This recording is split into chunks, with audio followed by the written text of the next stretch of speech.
Alors globalement, le réseau a été impacté par une baisse de la consommation de 20%.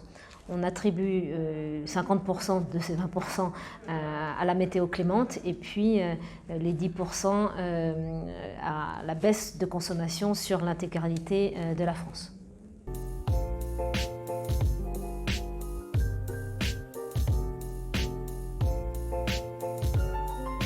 Pour les particuliers, pour les ménages, on a constaté une hausse de 4% de la consommation des ménages. Eux-mêmes, on peut aussi voir une disparité entre une commune ou un département d'habitude très touristique. Là, on a constaté une baisse de la consommation d'une vingtaine de plus de 20%. Pour un arrondissement parisien, on constate aussi une baisse de plus de 14%.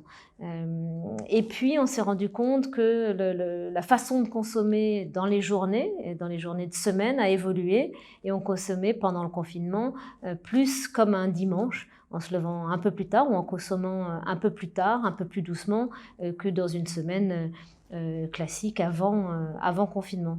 Et puis, on se rend compte que finalement, les soirées sont avec une même courbe de consommation qu'avant le confinement. Ça, c'est pour les particuliers.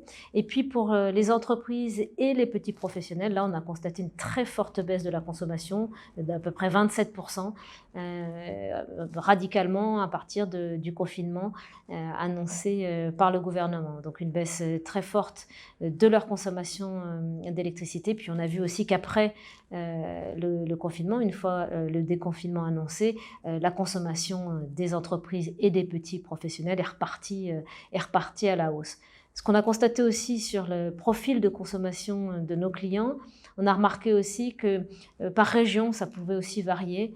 S'il s'agissait par exemple de la région Grand Est, il y avait une consommation, la baisse était plus forte qu'en Bretagne par exemple.